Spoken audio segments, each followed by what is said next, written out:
afternoon. I'm Bo Williams. And I'm Summer Dash. Thank you so much for joining us. We are going the extra mile right now following the USA Cycling Championship. You know what? You've been watching the Pro Road National Championships women's race, and it was a good one. It was a great race down to the finish there. Fantastic. We'll talk a little bit more about it here in a second, but you know, this is the third really big national championship race we've had here in East Tennessee just in the last several days. Of course, we had the time trials in Oak Ridge, and then we had the criterium race on Friday night right here downtown. And the winner here today, Lauren Stevens, took the win just a few moments ago. We saw her cross that finish line, hands up in the air. The race kicked off at 9 o'clock this morning. Road race is a longer course, by the way, than what we saw with the crit on Friday. They're going down into South Knoxville now, including, of course, that nasty, mean hill on Sharon. And that's probably describing it politely. That was nice of me. I'm sure there's other descriptions for it from some of these cyclists, but WAT's Kristen Gallant joins us now live along the sidelines of that monster hill. Kristen. Hey guys, that's right. We're up here on Sharon Hill. Now this is one of the steepest hills that these cyclists have to climb. Now we had to walk up here ourselves and it was a tough one. So I can't imagine having to bike it. And as you can see, we have some fans back here ready to roll. Now they have a whole setup over here with food, shade, and a TV going. So there's some true cycling fans up here dressed for the occasion. Oh, it's electric out here. The environment's good, the weather's good, the racing is amazing. It's awesome. Sharon Hill, it's like a 1 kilometer climb. It's steep, it's hard, and it's lap after lap. It's a good place to break up the field. Now we'll be out here all day with these guys, and I think we're gonna have some fun. For now, reporting live in Knoxville, Kristen Gallant, WATE 6 on your side. All right, I tell you what, let's take a look at the podium as the top 3 from the women's race are right now being recognized. Again, Lauren Stevens with the big win today here in Knoxville, and you can see right now all 3 women being awarded. Yeah, we've got Lauren Stevens, Corinne Rivera, Veronica Ewers, and you know, Corinne, she's got quite the history. Well, she really does. I mean, over the last 6 races here, she has finished second or better. She won in 2018, but 15, 16, 17, 19, and now 21. She's good at this thing. She finished second, yeah. Yeah. And so she is very consistent, very good at what she does. But again, congratulations going out to Stevens for the big win, and she gets that red, white, and blue jersey. Wow. It's always exciting to see how they react to this. And that is the prize. That's what they keep talking about. They want to be able to put that jersey on. Stars and stripes. Nice shiny new piece of metal there around her neck. Good now cheers where's to the crowd. champagne? Yeah, you know, the champagne usually comes that's next. That's what you need. But again, congratulations to all 3 cyclists this morning. A grueling race.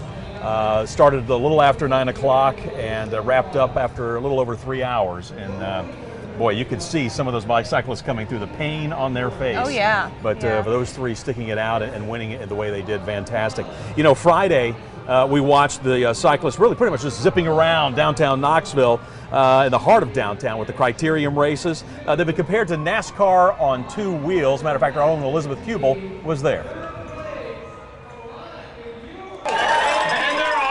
It's just electric. It's just an awesome event. I love cycling. I love Knoxville. Like, I just want to see everybody get amped up, pumped up for this race.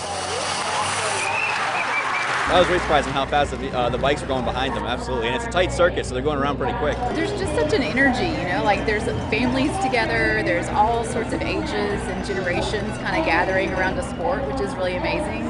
We just love being together and getting out downtown. Every time we come downtown, we're like, why do we not do this more often? Like, this is amazing. Kendall Ryan took home the gold in the women's race, describing this breathtaking moment when she crossed the finish line.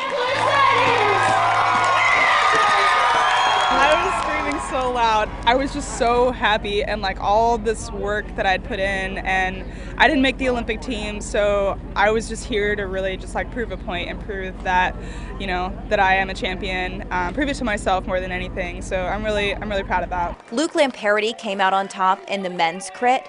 He said this about the grueling race. It was hectic for sure. Feels awesome, especially in Knoxville with the community they have here, and everyone's out, so it's definitely special to be back, especially with so many people being able to be here and watch. Definitely excited with the win. By the way, you saw Kendall Ryan on the podium for the women after the criterium. Finished 10th today in the road race. Still pretty good. I mean, that's a good weekend. It is a good weekend. Very good. Congratulations to her. And you know what? The racing kicked off Thursday in Oak Ridge. That was the individual time trials in Oak Ridge. That's right. You know, in the men's race, cyclists competed over a 20.7-mile course along Melton Hill Lake. Great day for it as well. The weather could not have been more perfect. The winner, Olympian Lawson Craddock, came in with a time of 41 minutes, 33 seconds. We should note silver and bronze medalists were just 17 and 30 seconds behind. You know, we almost got it taken away from us last year, and when that happens, you definitely learn to appreciate it a lot more. So a year kind of away and not having national championships, definitely a lot of motivation to come back and do it right. So I was extremely excited to be here. Don't get this chance very often, and yeah, I'm looking forward to wearing this jersey for the next year.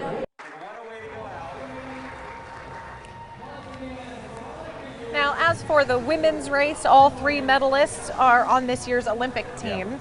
In the lead, Chloe Dygert with a time of 30 minutes, 11 seconds over a 13.8-mile course.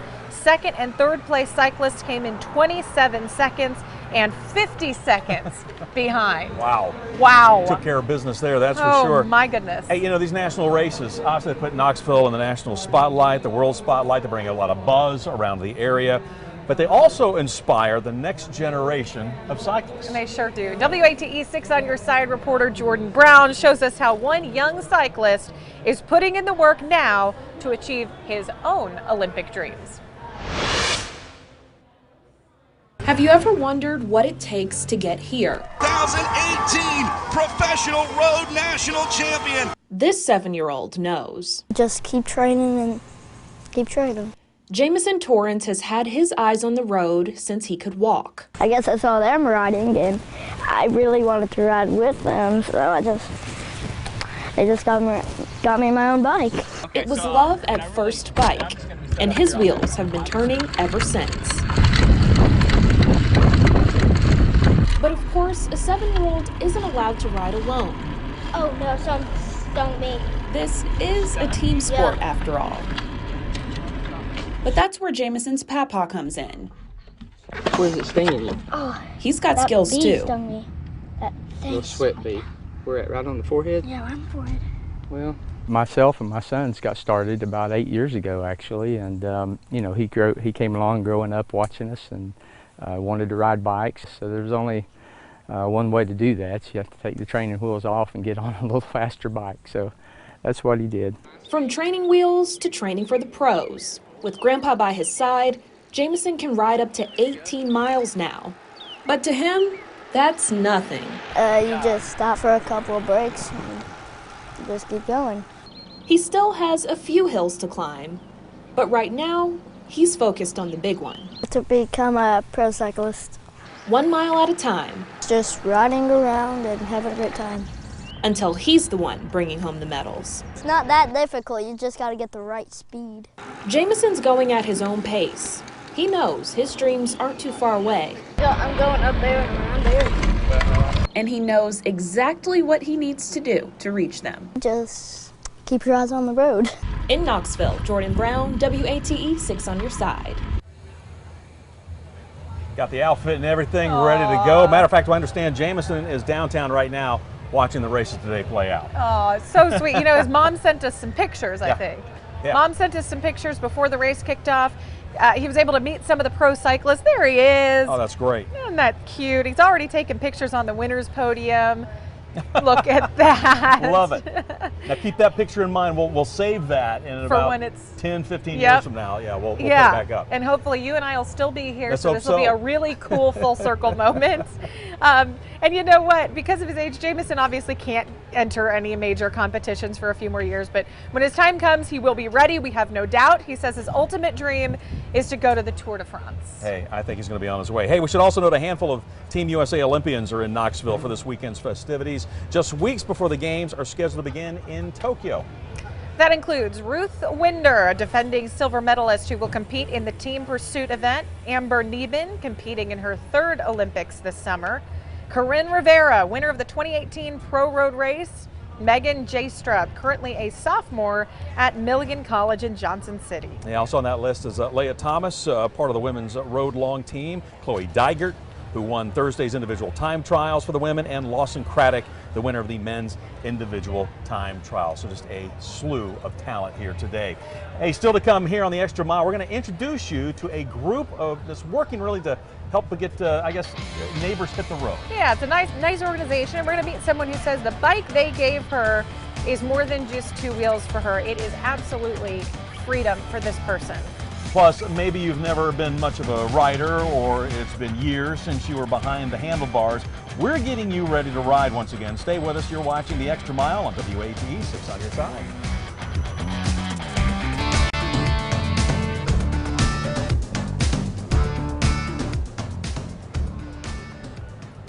And welcome back, everyone, to downtown Knoxville. Well, the USA Cycling Championships back in Knoxville once again. A lot of you may be inspired to hit the bike and start cycling again. Oh man, how can you not? Right. I'm sitting out here going, I need a bike.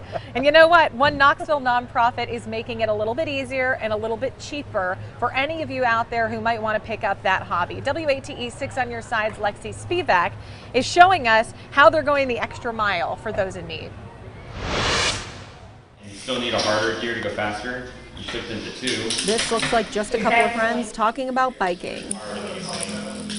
But when you listen in, it's much more than that. I'm in recovery, and I was homeless, but they accepted me no matter what. Angel House is a regular 2 bikes in Old Knoxville. The shop and nonprofit gave Angel a bike and also a lock to keep it safe on the streets. She says riding that bike is her passion now. It gives me freedom. I can't see, I can't hear, but I can ride a bike. It gets me out of an area where I don't need to be in. On top of all that freedom, she says her bike also gives her hope. Everybody matters. Everybody should be loved and have hope. And if their passion is riding bikes, and they can come into a place and not have to have money and be able to fix their bikes for free, now that's A+. The executive director of 2 Bikes believes it's the least he can do. Everyone understands that your first bike feels like freedom. Mitchell Cannell says the first step was making bikes more accessible and affordable for his community. Most bikes in a bike shop are going to cost more than $1,000. They can be just absolutely prohibitive for a lot of people. So we take donated bikes and refurbish them, and then we can sell them back to the community for an average cost of $250. He also says they want to stay true to their namesake. But the really cool thing is every bike that we refurbish and sell back to the community, we're going to donate a second bike back to the community already. So far this year, more than 100 bikes donated to local and regional nonprofits. We think that life is just better with a bike. Angel agrees. They gave me hope and a better future for my life. In Old Knoxville, I'm Lexi Spivak for WATE 6 on your side. And 2 Bikes also has a free community workbench, by the way. That's available to anybody who needs it. If you'd like some more information, we've got contact information, how to get involved, all over on WATE.com. Definitely check it out. Well, you know, events like this that's going on here in Knoxville, it takes a lot of people to make this happen. Oh my goodness. And coming up, we are going to meet an athlete who is not competing, but instead, she's working to keep riders and spectators safe. And if it's been a while since you took your last ride, or maybe you just never got past the training wheels phase, some back to basics advice for you. We'll have that for you coming up. Stay with us, more of the Extra Mile after the break. Welcome back, everybody, to the Extra Mile. Let's take a quick look back, find out our winners of the women's race that just wrapped up here about 20 minutes ago. Lauren Stevens took first place, Corinne Rivera in second, and Veronica Ewers taking third there. Very exciting for all of them.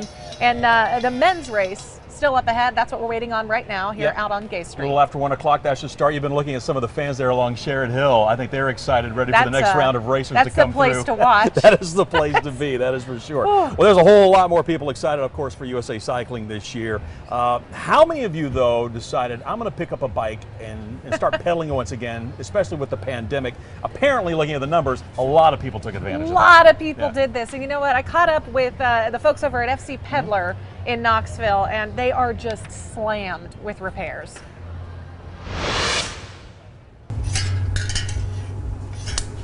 It's hard to be stuck inside when you live for the outdoors. FC Peddler. Luke Grieve is a passionate peddler who won't be watching USA Cycling at all. Right now I'm working 6 days a week. His entire shop used to be full of brand new bikes. But now it's all tune-ups, nothing new. Ooh. This arrival is a really unusual sight, but back orders are trickling in slowly. That's for my good friend Jeremy Walker. Lucky Jeremy. Business has survived on your will to ride, anything you could find. Luckily, a lot of the used bikes and bikes that people already owned were being brought out, and pulled out of sheds and barns and, underneath decks and wherever they've been storing them just to have something to ride.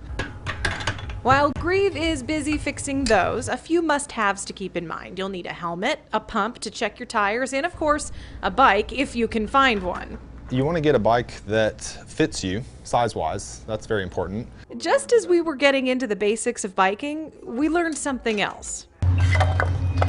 Sometimes, just when you think things are really going downhill, FedEx arrives with the first big shipment of bikes in more than a year. All right, thanks. We're told they're all already claimed. Repairs got him by, but it's new sales that provide and get this guy out of the office. Thank you. If you're new to biking, Grieve can walk you through the ride, but it's the ride that guides. Get one that's meant for the intention that you're going to use it for. Check your pressure, protect your head, and then figure out where you're going to be able to go. And just keep going. You know what he tells me? He doesn't even think that the cycling industry is going to be back to normal until 2023. My goodness, I mean, that's how backed up it is right now. They are, yeah. That's when also I think he hopes to get some time off as well. Yeah. Poor guy, I hope so too. Well, I'm sorry. Nope, go ahead. Yeah, so a local athlete has an important role in this weekend's championship. Yeah, she's not competing. She made sure the roadway was clear during the fast-paced criterium on Friday, protecting cyclists and spectators as the course marshal. Anchor Lori Tucker is here to look at all that goes into that role of getting this all set up. She's a cyclist in her own right, tackling different types of terrain. I do road and mountain bike and gravel bike, so I love all three of them. As the co-owner of Health First Fitness with a focus on spin classes, having Michelle Kennick as a course marshal for USA Cycling makes perfect sense. There's much more to it than making sure spectators don't cross the road at the wrong time, as Michelle told me when we talked to her before the races in 2019. Something popped up in the road, and so I went to try to fix it, but there was an official so close by that he was on it immediately, and they had people take care of it. What popped up in the road? I'm curious. It was like a little, well, not a manhole cover, but some sort of utility lid popped up in the street. When the cyclist went over it, it flipped up, and it was perpendicular with the street, so it would have been a huge issue if nobody noticed that it. So that's what the course marshal does. As athletic as she is, Michelle has no interest in competing at this level. I personally find racing that fast with that many people terrifying, which is what makes it exciting to watch, because I can watch someone else do it. After keeping watch on the course during the crits, Michelle looks forward to being part of the crowd on Sunday, taking it all in as a spectator. You know, Michelle is one of 40 course marshals who helped do all of this with Friday's men's and women's criterium. I appreciate everything they did. Absolutely. Stay with us. We're going to be right back after the break.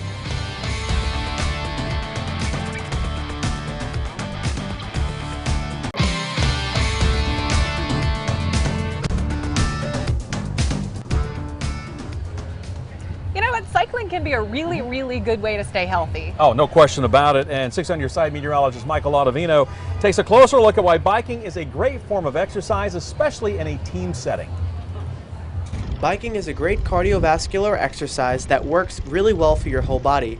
Biking outdoors is always a great option, or you could opt to do it indoors on a calibrated bike. And then you just snap them and you'll feel it catch like that. Locally in Knoxville, Cycle Bar provides that option in a team-like setting. Cycling is just so rejuvenating in so many ways. It's not only really good for your heart, but it rejuvenates your spirit. And one thing that I love about Cycle Bar is that you do it with a team. You do it with other people. 4, 3, 2, give me speed. It's an intense full-body workout that's good for your heart and lungs, and you can even ride with weights to make it more challenging while going along to the beats of the music playing in each class. If it's your first time doing any type of fitness, this is a great opportunity for you because you control your experience on that bike. So how much gear you add, how much speed you add, what you're able to do as you go throughout the class, that's all you. You can make the ride as easy or as difficult as you want just by turning this knob below to either add or take away resistance from the ride. And while biking may seem challenging, doing it with others makes it a much better activity. It's a judgment-free zone. It's always going to be fun, no matter who's teaching your class, no matter what day you come in, what time you come in, you're going to have a blast. In Knoxville, meteorologist Michael Laudavino, WATE 6 on your side. The men's race is just ahead, just a few minutes away right now. This is a 71-mile course. If we can take a look at the course, we'll check that out for you because I know many of you want to see exactly where they are going around here. And this is, if you were here for the crit races, this is a little bit longer, to say the least. 7.9 miles is one loop. Downtown is part of it. You got Sherrod Hill, part of James White Parkway. You see it right there. There are areas where you can cross. If you're watching us at home, officers will be there. Matter of fact, we took a ride. Take a look at this. This is portions of the course going across Gay Street Bridge there. Yeah, I know many of you are probably concerned about parking. I will tell you, parking down here is just fine. You can park in some of the parking garages, no issues there, so don't let that keep you away. There's certainly still a way to get around here, but that's just a little look at what the courses look like and what downtown looks like. All right, stay with us after the break. The men's race. Enjoy.